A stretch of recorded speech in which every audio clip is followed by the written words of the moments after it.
بسم اللہ الرحمن الرحیم۔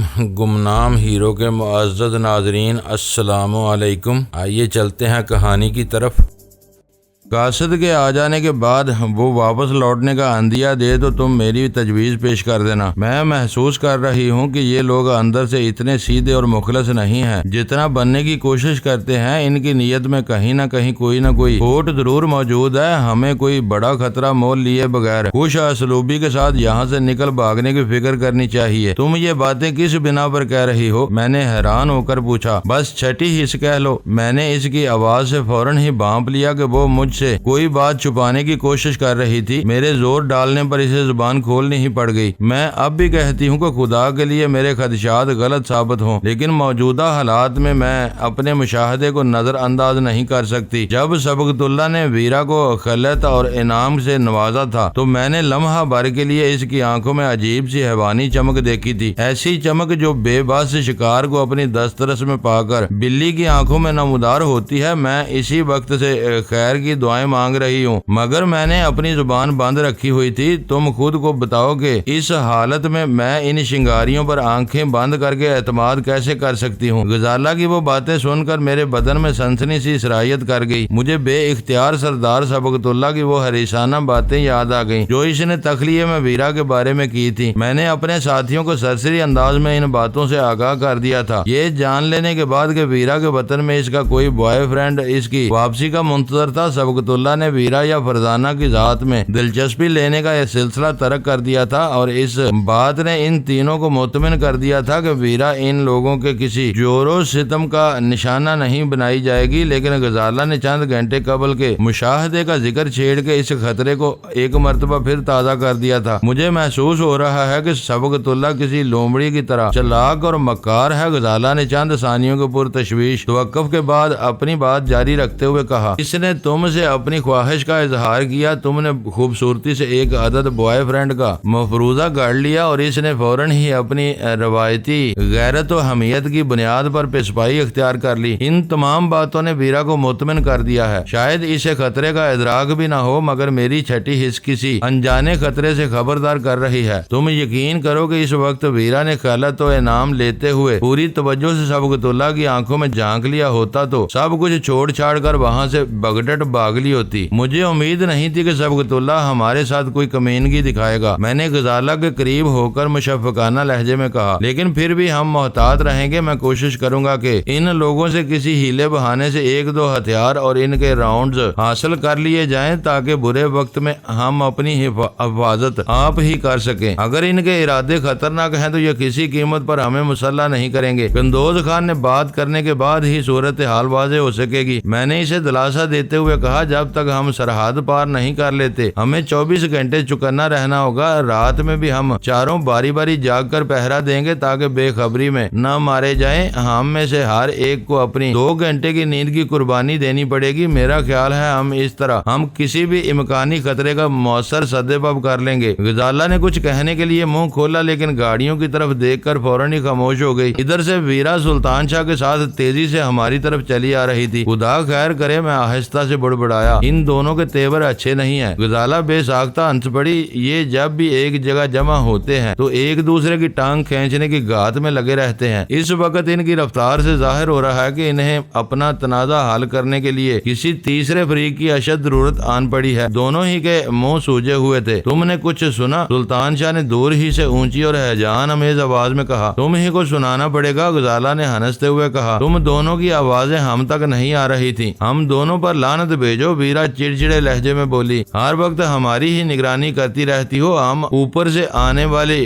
ٹاپوں کی آواز کا ذکر کر رہے ہیں، غور کرو تو تم بھی یہ آواز سن سکتی ہو۔ ہم سب نے خاموش ہو کر اپنے کان فضا پر لگا دیے۔ چند ہی ثانیوں میں نے کسی دوڑتے ہوئے چوپائے کے سموں کی وہ ڈوبتی ابھرتی آوازیں سن لی جو بتدریج قریب آتی جا رہی تھی۔ معلوم ہوتا ہے کہ گالان والوں کا خچر سوار قاصد قریب آ پہنچا ہے، میں نے آہستگی سے کہا۔ اس وقت تک شنگاریوں شکاریوں نے بھی وہ آوازیں سن لی تھی۔ ان میں سے ایک نے اپنے دانے پر دونوں ہاتھ رکھ کر اونچی آواز میں کچھ کہا جیسے وہ اپنی آواز دور تک پہنچانی چاہتا ہو۔ پھر وہ سب ہی گردنیں اچکا کر اس سمت میں دیکھنے لگے جدھر سے ڈھلان اتر کر ہم وہاں تک پہنچے تھے۔ خدا کرے کہ گالان میں تمہاری کسی عزیز ہستی کی وفات نہ ہوئی ہو۔ میں نے قندوز خان کی پشت پر پہنچ کر اپنی آواز کو قدرے گلو گیر بناتے ہوئے کہا۔ وہ چونک کر میری طرف گھوما اور گورتے ہوئے بولا، ابھی مرنے والے کا نام بھی معلوم نہیں ہوا ہے اور تمہاری آواز خواہ مخواہ روندی ہو جا رہی ہے۔ کہیں تم اس طرح کوئی بدشگونی تو نہیں کرنا چاہتے؟ جسے مرنا تھا وہ گلان کا نکارہ مرگ بجنے سے پہلے مر چکا ہے۔ زندگی اور موت خدا کی طرف سے ہوتی ہے، اس پر واویلا کرنا پرلے درجے کی حماقت ہے۔ میں نے اس کا پرانا جواب اسی پر لوٹاتے ہوئے کہا، میری روندی ہوئی آواز سے گلان میں کوئی نیا مردہ تو دریافت ہونے سے رہا، میرا دل آنے والے وقت کے تصور سے باری ہو رہا تھا۔ آنے والے وقت میں تمہیں مقدر کی کون سی سیاہی نظر آ رہی ہے؟ اس نے میری بات کاٹ کر برہمی کے عالم میں سوال کیا۔ اس وقت اس کی تیوریاں یک بیک چڑھ گئی تھی۔ وہ تمہارا عزیز ہوا تو تم اسے مٹی دینے ضرور جاؤ گے اور ہمیں اسی مقام سے تمہیں الوداع کہنا پڑے گا۔ تو کیا تم ہمارے ساتھ گلان واپس نہیں جاؤ گے؟ اس نے حیرت سے پوچھا۔ نہیں، میں نے دردناک آواز میں کہا، سردار سبقت اللہ نے ہمیں یہاں سے جانے کی اجازت دے دی ہے۔ ہم سفر پر نکل کھڑے ہوئے ہیں۔ اب ہم سفر ادھورا چھوڑ کر واپس جائیں گے تو تم تصور نہیں کر سکتے کہ ہم کیسی آفتوں میں پڑ جائیں گے۔ اسی اثنا میں میرے تینوں ساتھی بھی قریب آ چکے تھے۔ میں نے ان کی طرف اشارہ کرتے ہوئے اپنی بات جاری رکھی، میں ان تہمات پر یقین نہیں رکھتا مگر میری زوجہ اور اس کے بھائی کو دنیا کی کوئی طاقت قائل نہیں کر سکتی۔ ان دونوں کو پورا یقین ہے کہ سفر ادھورا چھوڑنے والوں کو کالا ناگ ڈس لیتا ہے یا پھر خونی چمگادڑیں ان کے حلقوں کو ادھیڑ کر رکھ دیتی ہیں۔ نہیں، واپسی کا نام بھی نہ لینا۔ سلطان شاہ نے میرے خاموش ہوتے ہی خوفزدہ آواز میں ٹکڑا لگایا۔ بھائی قندوز ان باتوں کو اچھی طرح سمجھتا ہے۔ گالان کی بدروح ہے تو مردوں کے پیٹ میں ٹھکانہ بناتی ہیں مگر خونی چمگادڑیں زندہ انسان کے نرخرے سے خون کی داریں بہا ڈالتی ہیں۔ گالان میں تو ویسے بھی کالی چیلیں پلی ہوئی ہیں، ہو سکتا ہے کہ وہی آزاد ہو کر ہم پر حملہ آور ہو جائیں۔ تم لوگ عجیب باتیں کر رہے ہو۔ قندوز خان ڈری ہنسی کے ساتھ بولا، شہر والوں کی زبان سے میں پہلی بار اس قسم کی باتیں سن رہا ہوں۔ میں تمہیں واپس چلنے پر مجبور نہیں کروں گا۔ تم بہت اچھے آدمی ہو۔ سلطان شاہ بے ساختہ اس سے بغل گیر ہو گیا۔ یہ عجیب باتیں نہیں ہیں۔ دنیا کے ہر شہر اور ویرانے میں خبیث روحوں اور پلید اسیبوں کا وجود ہوتا ہے۔ عقل مند لوگوں ان نادیدہ قوتوں سے کوئی نقصان اٹھائے بغیر ان پر یقین رکھتے ہیں۔ جو احمق ان کا مذاق اڑاتے ہیں ان کا حشر خراب ہوتا ہے۔ ان کے سروں پر عمر بھر بدروحوں کے نحوست انگیز سائے تاغوتی ناچ ناچتے رہتے ہیں۔ بس کرو سلطان شاہ، قندوز خان نے کپ کپاتی ہوئی آواز میں اسے خاموش کرا دیا۔ تم بلا وجہ مجھے ڈرائے دے رہے ہو۔ ہم لوگ بہت بے جگر اور حوصلہ مند ہیں مگر ایسی باتوں سے ڈرتے ہیں۔ ہوا سے کون لڑ سکتا ہے؟ مقابلہ اسی وقت ہو سکتا ہے جب دشمن سامنے ہو اور نظر آ رہا ہو۔ کبھی کبھی بدروہیں انسانی روپ دھار کر سامنے بھی آ جاتی ہیں۔ تم اس وقت اپنا شوق پورا سلطان شاہ کی آواز حلق ہی میں گھٹ کر رہ گئی۔ قندوز خان نے اپنی چوڑی ہتھیلی سے اس کا دانہ پوری قوت سے دبوچ لیا تھا۔ اب اس بارے میں اپنے منہ سے ایک لفظ بھی نہ نکالنا۔ وہ سلطان شاہ کے دانے سے ہاتھ ہٹائے بغیر پھنسی آواز میں گرایا، تم نے زبان کھولی تو میں تمہارا ٹینٹوا دبا دوں گا۔ سلطان شاہ نے اسبات میں سر ہلا دیا۔ اس کی آنکھوں میں بے بسی تیر رہی تھی۔ 2-4 ہتھیار ہمیں بھی دے دو، میں نے آہستگی سے کہا۔ برے وقت میں دل کو ڈارس رہے گی۔ قندوز خان نے مجھ سے برے وقت کی کوئی وضاحت طلب کیے بغیر اپنے شانے سے لٹکی ہوئی کلاشن کو اتار کر میری طرف اچھال دی۔ اس میں 30 راؤنڈ والا بڑا میگزین چڑھا ہوا تھا۔ ہماری گفتگو شنگاریوں کی سمجھ سے باہر تھی۔ انہیں معلوم تھا کہ ہم ان کے سردار کے معزز مہمان تھے، اس لیے انہوں نے ہمیں ہمارے حال پر چھوڑ کر قدرے فاصلے پر اپنی منڈلی جما لی تھی اور بڑی بےتابی کے ساتھ گالان سے آنے والے قاصد کے نمودار ہونے کا انتظار کر رہے تھے۔ قندوز خان غیر مسلح ہونے کے بعد ہونٹوں میں کچھ بدبدا رہا تھا۔ میں یہ سوچ کر کہ وہ خود کو بدروحوں کے کسی ممکنہ عذاب سے محفوظ رکھنے کے لیے کوئی دعائیہ وظیفہ پڑھ رہا ہوگا، اپنے دل میں ہنسے بغیر نہ رہ سکا۔ میری اور سلطان شاہ کی فعل بدی گفتگو نے اس بیچارے کے ذہن کو اس بری طرح معاف کیا تھا کہ اس نے کوئی چونچرا کیے بغیر اپنی کلاشنکوف تک میرے حوالے کر دی تھی۔ میں نے کلاشنکوف اپنے شانے سے لٹکاتے ہوئے معنی خیز نگاہوں سے غزالہ کی طرف دیکھا تو وہ شنگاریوں کی طرف سے اپنی بدگمانی پر نادم نظر آ رہی تھی۔ اس کی ایک مضبوط دلیل یہ تھی کہ شنگاری ہم لوگوں کے بارے میں نیک ارادے نہیں رکھتے تھے، اس لیے وہ ہمیں کسی بھی وقت پر مسلح کرنے کا خطرہ مول نہیں لیں گے۔ قندوز نے اپنی بری ہوئی کلاشنکوف میرے حوالے کر کے غزالہ کی اس دلیل کی نفی کر دی تھی۔ چند منٹ بعد اوپر کے ایک موڑ پر ایک خچر سوار شنگاری نمودار ہوا۔ اسے دیکھتے ہی قندوز خان کے ساتھی جوش و خروش سے اپنے ہاتھ فضا میں لہرانے لگے۔ آنے والے نے اپنے حلق سے ایک عجیب سی آواز نکال کر ان کا خیر مقدمی اشاروں کا جواب دیا اور ڈلان کے پر خطر ہونے کے باوجود اپنے خچر کی رفتار تیز کر دی۔ ایڑ لگتے ہی خچر نے اپنی رفتار بڑھائی، پھر شاید اس کا سم کسی ڈھیلے پتھر پر پڑ کر پھسلا اور خچر بری طرح لڑکھڑا کر رہ گیا۔ میرا سانس چند ثانیوں کے لیے سینے ہی میں رک گیا۔ اگر اس بلندی پر خچر اپنا توازن کھو بیٹھتا تو اپنے سوار سمیت کسی گیند کی طرح گہری کھائی میں لڑکتا چلا جاتا۔ اس جھٹکے کے نتیجے میں خچر کی حیوانی جبلت نے اسے سست روی پر مجبور کر دیا۔ اس خطرناک پتھریلی ڈلان پر تیز رفتاری کش ثقل کے ساتھ مل کر کربناک موت کا سبب بن سکتی تھی۔ گالان سے پیغام لانے والا بتدریج نزدیک آتا جا رہا تھا۔ خچر نے ایک جھٹکا کھانے کے بعد خود کو سنبھال لیا تھا، لیکن شاید آنے والے کے ستارے گردش میں آ چکے تھے۔ وہ ہم لوگوں سے بمشکل چند 100 فٹ دور رہا ہوگا۔ ہمارے اور اس کے درمیان ایک سیدھی ڈلان حائل تھی جس پر خچر دوڑا چلا آ رہا تھا۔ دیکھتے ہی دیکھتے خچر کا اگلا پیر اس بری طرح رپٹا کہ پھر وہ سنبھل ہی نہ سکا۔ شنگاری اس کی پشت سے اچھل کر دور جا گرا۔ فضا خچر کی بھیانک چیخوں سے لرز اٹھی۔ وہ بہت تیزی کے ساتھ داہنی جانب کی کھائی کی طرف لڑکتا ہوا ہماری نظروں سے اوجھل ہو گیا اور اس کی دردناک آوازیں گہری کھائی میں نیچے ہی نیچے اترتی چلی گئیں۔ خچر کی لرزہ خیز چیخوں کے ساتھ ہی وزنی پتھروں کے نیچے لڑکنے اور درختوں کے ٹوٹنے کی آوازیں اتنی پرشور تھیں کہ کچھ دیر کے لیے نوبارد شنگاری کی چیخیں اس میں دب کر رہ گئیں، مگر پھر سب ہی کو بیک وقت ہوش آیا کہ سواری کو اندھی کھائیاں نگل چکی تھی، لیکن سوار کو ادھر گرنے سے بچایا جا سکتا تھا۔ شنگاریوں کے ساتھ ہی ہم چاروں نے بھی کھائی کے کنارے کنارے اوپر کی طرف دوڑنا شروع کر دیا۔ بد نصیب قاصد کی راہ میں کوئی ایسی رکاوٹ نہیں تھی جو اسے سہارا دے سکتی۔ وہ سنگلاخ راستے پر پتھروں میں لڑکتا اور خون میں لتھڑا ہوا آہستہ آہستہ کھائی کے رخ پر جا رہا تھا۔ قندوز خان زور لگا کر سب سے آگے نکل گیا۔ اس نے عین اس وقت لہو لہان قاصد کی لمبی قمیض کا لہراتا ہوا دامن تھاما جب اس کی ٹانگیں کھائی کی فضا میں معلق ہو چکی تھی۔ اس کا نیچے جاتا ہوا دیو ہیکل وجود ایک جھٹکے سے فضا میں ٹھہر گیا، مگر وہ جھٹکا اتنا پرزور تھا کہ قندوز خان کے قدم اپنی جگہ سے ہل کر رہ گئے۔ وہ بہت نازک مرحلہ تھا۔ قندوز خان اس کا دامن تھامے رہتا تو لڑکھڑا کر خود بھی اسی کے ساتھ کھائی میں گر جاتا، اور اگر دامن چھوڑ دیتا تو دنیا کی کوئی طاقت اس شنگاری کی ہڈیوں کو ریزہ ریزہ ہونے سے نہیں بچا سکتی تھی۔ وہ ایک سیکنڈ کا بس 1000واں حصہ تھا جو فیصلہ کن ثابت ہوتا، اور اسی قلیل سی مدت میں کئی شنگاریوں نے اپنے زخمی قاصد کے بال اور بازو تھام لیے۔ وہ ہر قیمت پر اسے بچانا چاہتے تھے، اس لیے جس کا جہاں ہاتھ پڑا اس نے زخمی کے بدن کا وہی حصہ گرفت میں لے لیا، اور پھر ان سب نے خون آشام درندوں جیسی آواز گراہٹ کے ساتھ زخمی کو کھائی کے سرے سے دور کھینچ لیا۔ اصحاب شکن لمحات گزر گئے، لیکن سب خاموش کھڑے ہانپتے رہے۔ سب کی نگاہیں نوبارد کے جسم پر مرکوز تھیں۔ ناہموار اور نکیلے پتھروں سے بھری ہوئی ڈلان پر لڑکنے کی وجہ سے اس کے چہرے سمیت پورے بدن پر گہرے زخم آئے تھے جن سے خون جاری تھا۔ شاید اس کی ہڈیوں پر بھی شدید ضربات آئی تھی، کیونکہ وہ بظاہر آنکھیں موندے ہوئے بے ہوش پڑا ہوا تھا، مگر مشینی انداز میں کراہے جا رہا تھا۔ قندوز خان نے زمین پر بیٹھ کر اسے ہلایا جلایا، لیکن اس کی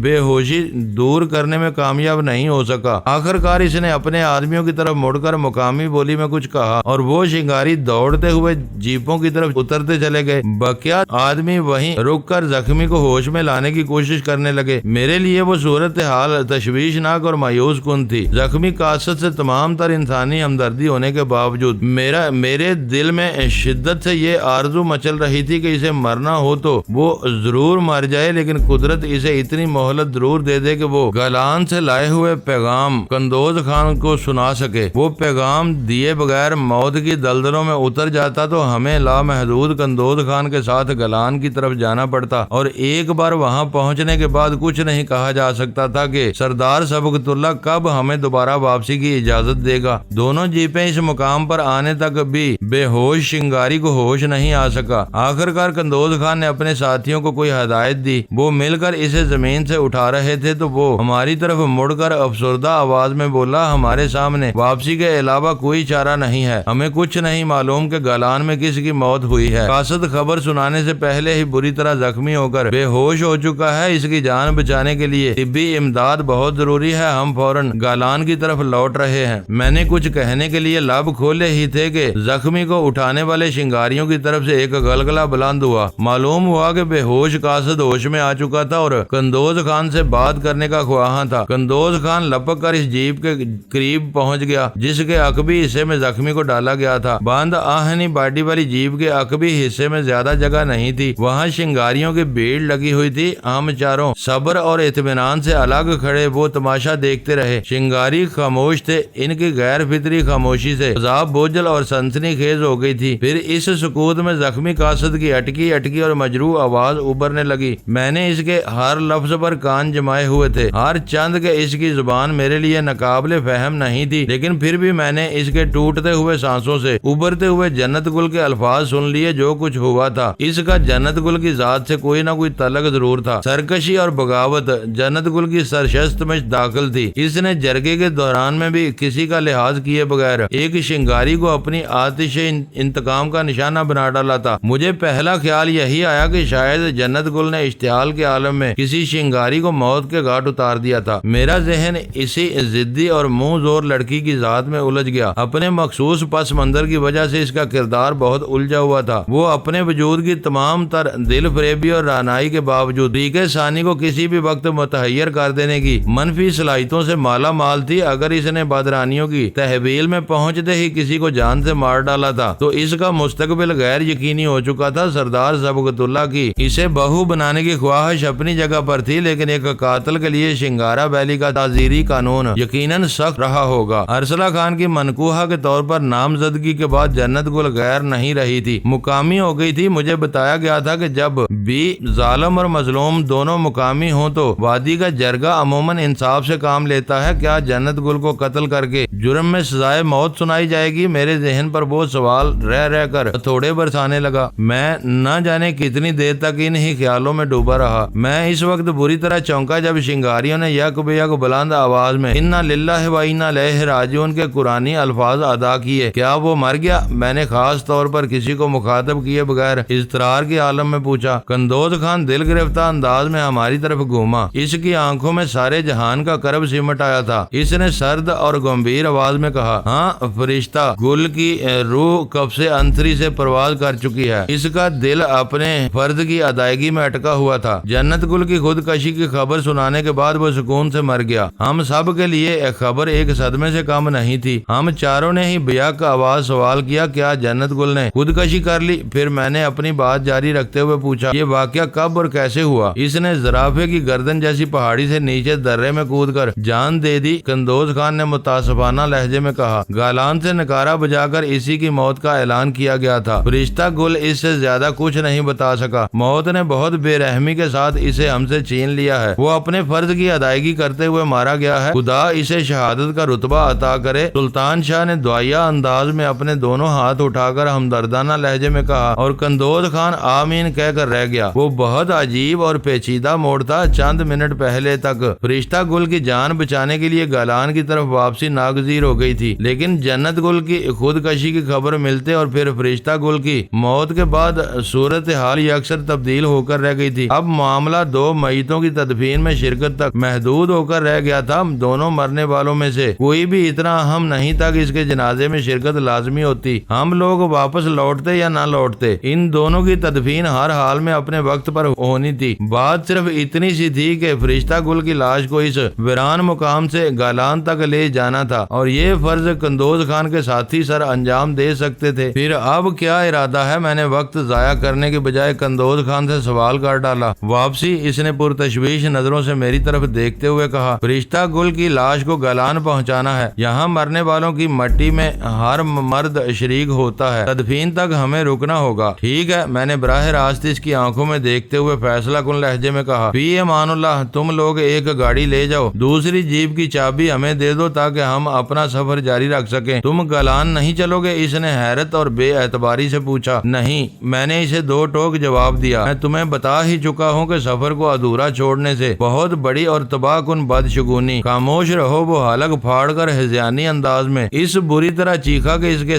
الفاظ کا مفہوم نہ سمجھنے کے باوجود سارے شنگاری اچھل پڑے اور ان کے ہاتھ اپنے اپنے ہتھیاروں تک پہنچ گئے۔ تمہاری ان منحوس باتوں نے فرشتہ گل کی جان لے لی ہے۔ وہ بھڑکے ہوئے انداز میں بولتا رہا، تمہیں شروع سے پوری بات دہرانے کی ضرورت نہیں، میں تمہارا مطلب سمجھ رہا ہوں۔ ہم ان طاقتور اور ڈراؤنی چیزوں کا نام لیے بغیر اشاروں کنایوں میں بھی بات جاری رکھ سکتے ہیں۔ آج تک کبھی ایسا نہیں ہوا کہ سدایا ہوا کوئی خچر کسی ڈلان پر سے اس بری طرح پھسلا ہو، لیکن تم نے جب سے نحوست زدہ باتیں کرنی شروع کی ہیں، ان انہونی بھی ہونے لگی ہے۔ تم نہیں لوٹتے تو نہ لوٹو، میں تم سے بحث نہیں کروں گا۔ مجھے خوشی ہوئی کہ میرا فرسودہ بلکہ احمقانہ حربہ اس پر حد سے زیادہ کارگر ثابت ہو رہا تھا۔ میں نے نرمی سے کہا، تم بلا وجہ ہی بھڑک رہے ہو، مجھے معلوم ہے بعض اوقات برے کلمات اور تذکرے بھی اپنا اثر دکھا جاتے ہیں۔ تم کو خود اندازہ ہے کہ غزالہ اور سلطان شاہ کے وہم میں کتنی سچائی ہے۔ بیچارہ فرشتہ گل چند منٹ کی مسافت طے کیے بغیر ہمارے دیکھتے ہی دیکھتے مر گیا، خدا اس کی مغفرت کرے۔ لاؤ جیب کی چابی مجھے دے دو۔ قندوز خان کا چہرہ مضحکہ خیز حد تک بگڑ چکا تھا۔ اس نے مزید منہ بنا کر بے اعتنائی سے کہا، موت برحق ہے، شنگاریوں کی اٹل روایت بھی اپنی جگہ پر ہے، مگر تم یہ بات بھول رہے ہو کہ تم سردار کے معزز مہمان ہو اور تمہیں سرحد کے اس پار تک پہنچانے کی ذمہ داری ہماری ہے۔ اس طرح اڑے ہوئے ہو تو میں تمہیں بے یارو مددگار نہیں چھوڑ سکتا۔ مجھے واپس لوٹنے میں کوئی اعتراض نہیں، میں نے بے پرواہی سے کہا۔ تم غزالہ اور سلطان شاہ کو قائل کر لو تو میں تمہارے ساتھ چلنے کے لیے تیار ہوں۔ ان کے ذہن سے بری اور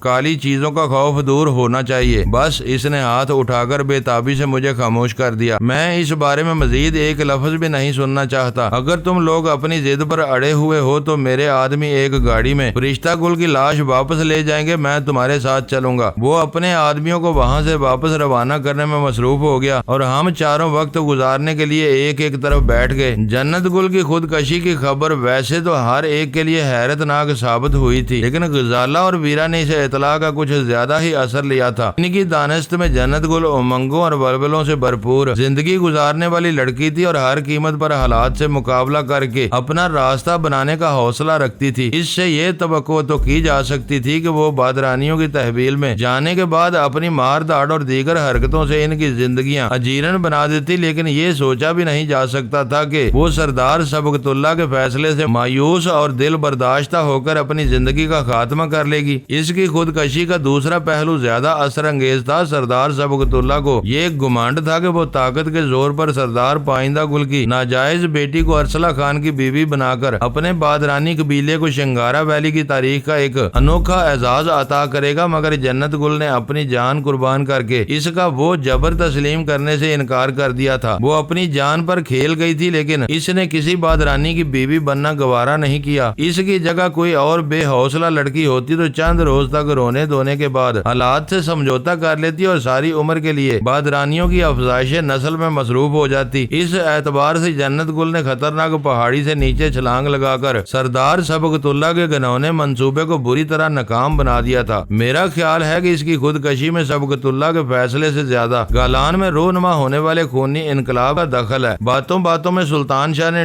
دور کی کوڑی لاتے ہوئے کہا، شاید تم یہ کہنا چاہ رہے ہو کہ گھنٹیوں والوں کی شورش کامیاب نہ ہوئی ہوتی تو سردار سبقت اللہ کو اپنے عزائم پر عمل کرنے کا موقع ہی نہ ملتا۔ یہ تو بالکل سامنے کی بات ہے، سلطان شاہ سوچتے ہوئے بولا۔ میں کچھ اور ہی سوچ رہا تھا۔ بہت سے لوگ کسی نیک اور مثبت جذبے کے تحت زندگی گزارتے ہیں، بعض افراد منفی جذبوں سے مغلوب رہتے ہیں۔ جنت گل کو اپنے بچپن سے جو محرومیاں سہنی پڑی، ان کے نتیجے میں وہ انتقام کے راستے پر چل نکلی۔ جب تک سردار پائندہ گل زندہ تھا وہ اسے بدنام بلکہ رسوا کرنے کا منصوبہ بناتی رہی۔ اگر اسے ذرا بھی اندازہ ہوتا کہ کسی بادرانی سے شادی کر کے وہ اپنے باپ کو دلی اذیت پہنچا سکے گی تو شاید وہ یہ کام بھی کر گزری ہوتی، لیکن خونی انقلاب کے نتیجے میں پائندہ گل مارا گیا۔ اب جنت گل کے سامنے کوئی مقصد نہیں رہا تھا۔ وہ جسے سلگا کر تسکین حاصل کر رہی تھی وہ خود ہی راہ ملک عدم ہو چکا ہے۔ اس حقیقت نے اس کی ترجیحات بدل دی اور اس نے گالان میں ازدواجی قید کی ذلت قبول نہ کرنے کا فیصلہ کر لیا۔ شاباش، ویرا نے اس کی پشت تھپکتے ہوئے کہا، مجھے یہ جان کر خوشی ہوئی کہ تم کسی بات پر دماغ سوزی بھی کر سکتے ہو۔ جنت گل بہت خوش نصیب تھی کہ تم اس کے بارے میں اپنے ذہن پر اتنا زور ڈال رہے ہو۔ دیکھا جائے تو یہ فرض ڈینی پر عائد ہوتا تھا، کیونکہ جنت گل نے اس کے ساتھ ایک خوشگوار جبری تجربہ کیا تھا۔ تمہاری اس کے ساتھ کیا رشتہ داری نکل آئی کہ تم اس کے لیے اپنا ذہن تھکا رہے ہو؟ ویرا حسب عادت بہکنے لگی تھی۔ اس کے نزدیک وہ مذاق کی بات تھی، لیکن میں سرے سے اس ذکر کو پسند ہی نہیں کرتا تھا۔ مجھے اندازہ تھا کہ ایسی باتوں سے غزالہ کو گہرا رنج پہنچے گا۔ میں نے ملامت امیز نظروں سے ویرا کو گھورا تو اس کے ہونٹوں پر شرارت امیز مسکراہٹ پھیل گئی۔ اس کے انداز سے صاف ظاہر ہو رہا تھا کہ اس نے میرے متوقع رد عمل سے محظوظ ہونے کے لیے وہ بات نکالی تھی۔ مجھے کیوں گھور رہے ہو؟ اس نے مسکراتے ہوئے کہا۔ غزالہ کوئی الڑ اور نوخیز دوشیزہ نہیں ہے جو ذرا سی بات پر بفر جائے گی۔ وہ اپنی بردباری کی وجہ سے حقائق کے ساتھ زندہ رہنا جانتی ہے۔ میں نے کوئی غلط بیانی نہیں کی۔ سلطان شاہ کو ایک حقیقت یاد دلائی ہے، بہت سے حقائق ایسے ہوتے ہیں جن کے ذکر سے گریز کرنا ہی بہتر ہوتا ہے۔ غزالہ نے گہری سنجیدگی سے کہا۔ دوسری بات یہ کہ ہم لوگ زندگیوں کے بکھیڑوں کو موت کے بعد تک نہیں گھسیٹتے۔ موت کے بعد دشمن کی برائیوں تک کا ذکر کرنا معیوب سمجھا جاتا ہے۔ جنت گل اگر ڈینی کی دوست نہیں تو دشمن بھی نہیں تھی۔ اپنی دردناک انجام کی وجہ سے وہ ہر ایک کی ہمدردی کی مستحق بن چکی ہے۔ ہمیں اس کے بارے میں بے رحمانہ رائے زنی نہیں کرنی چاہیے کہ وہ اپنے گناہ کا کفارہ ادا کر چکی ہے۔ بعض اوقات تم دونوں یک بیک اس قدر سنجیدہ ہو جاتے ہو کہ وحشت ہونے لگتی ہے۔ ویرا ایک گہرا سانس لے کر بولی، ابھی تک ہم جن حالات سے دوچار ہیں ان کا غم بلانے کے لیے کبھی کبھی تو خود اپنا مضحکہ اڑا کر کہہ لگانے کو دل چاہنے لگتا ہے۔ ایسی مایوسی اور بیزاری میں اگر میں نے جنت گل کے لیے کچھ کہہ دیا تو اس پر اتنا دل گرفتہ ہونا مناسب نہیں ہے، اور تم میں سب سے بڑی خرابی یہ ہے کہ تم کبھی بھی سنجیدہ نہیں ہوتی۔ سلطان شاہ نے موقع پاتے ہی ٹکڑا لگا دیا۔ معلوم ہوتا ہے کہ سنجیدگی کا تمہاری سرشست میں سرے سے دخل ہی نہیں ہے۔ سنجیدہ بننے کی کوشش میں اس وقت تمہارے چہرے پر پھٹکار برس رہی ہے۔ ویرا جل کر بولی، رونی صورت بنائے رکھنے والوں سے مجھے نفرت ہے۔ میں ہنس کھیل کر زندگی گزارنی پسند کرتی ہوں۔ جو پسند کرتی ہو وہی کرو، اپنے اوپر ہنسو اور اپنی دسترس میں آنے والے کھلونوں سے کھیلتی رہو، ان سے حدود سے جب بھی تجاوز کرو گی تو دوسروں کے لیے تکلیف دہ بن جاؤ گی۔ سلطان شاہ نے نہایت برجستگی کے ساتھ کہا، تم عام طور پر یہی کرتی ہو، اپنی حد سے باہر نکل جاتی ہو۔ اسی وقت ایک جیپ کا انجن جاگ اٹھا۔ ویرا کو سلطان شاہ پر کوئی جوابی وار کرنے کا موقع نہیں مل سکا کیونکہ سب کی توجہ جیپ کی طرف مبذول ہو گئی تھی۔ قندوز خان کے تمام ساتھی فرشتہ گل کی لاش کے ساتھ ایک جیپ پر لد چکے تھے اور جیپ رینگتی ہوئی بلندی کی طرف روانہ ہو گئی تھی۔ قندوز خان دوسری جیپ کے قریب کھڑا ہاتھ لہرا کر جانے والوں کو الوداع کہہ رہا تھا۔ تم لوگوں کی بک بک میں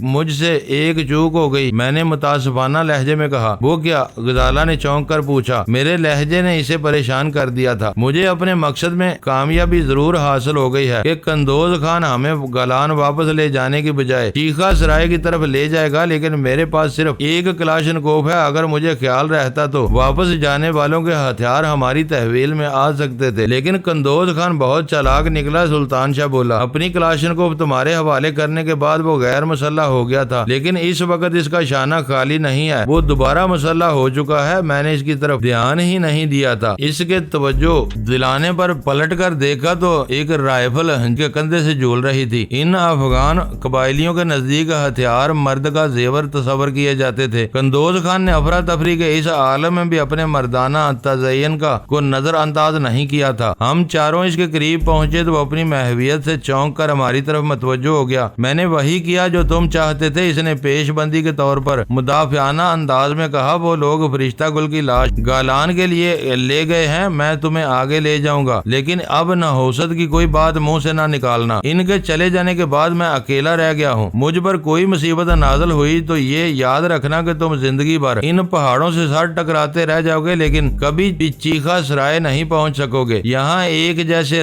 اندھے راستوں کی بھرمار ہے۔ تم ایک دفعہ کوئی غلطی کر بیٹھے تو چلتے چلتے تمہارے بدن کھاد میں بدل جائیں گے اور تم واپسی کی راہ نہیں پا سکو گے۔ تم شاید ڈر رہے ہو، میں نے دانستہ ایک جارحانہ کہہ کے ساتھ کہا۔ ادرانیوں کی ہونے والی بہو گوشت اور خون کے لوتھڑوں میں بدل گئی۔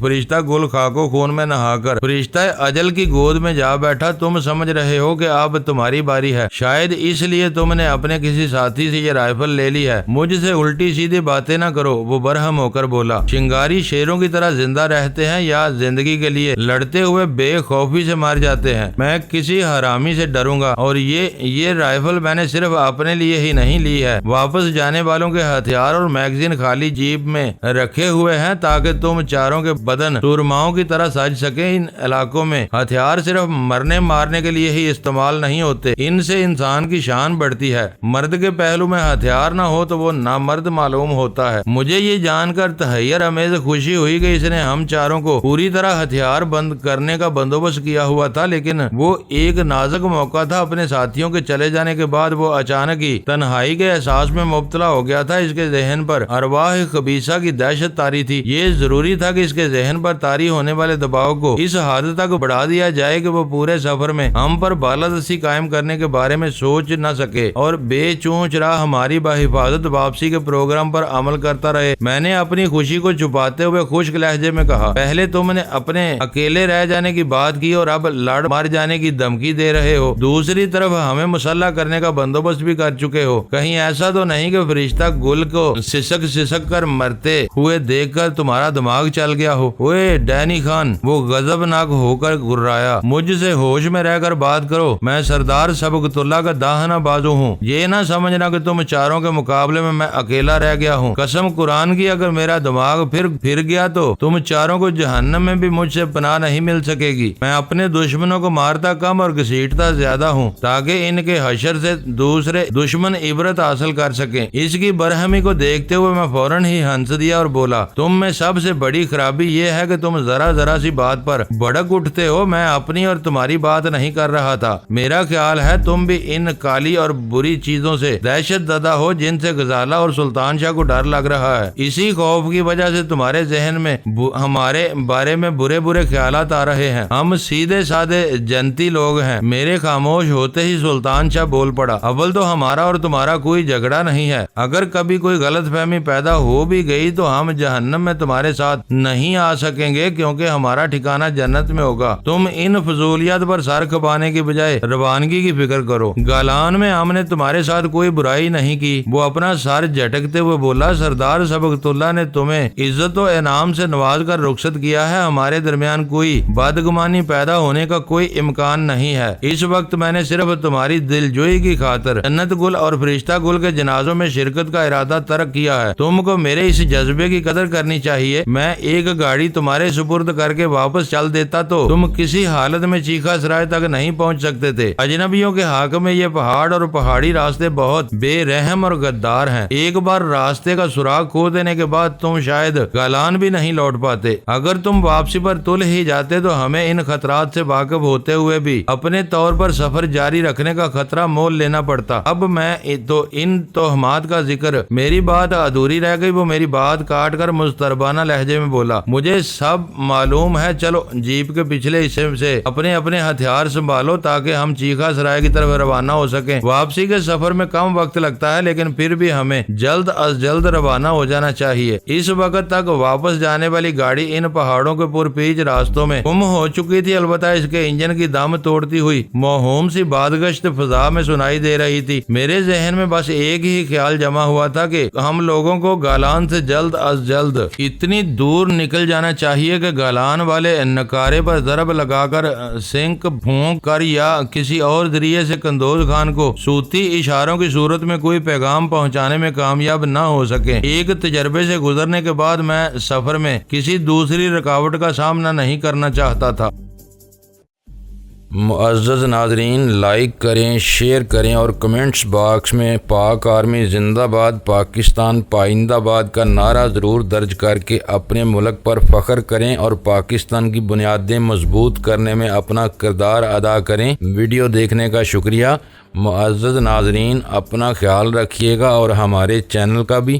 ISI پاک آرمی زندہ باد، پاکستان پائندہ باد۔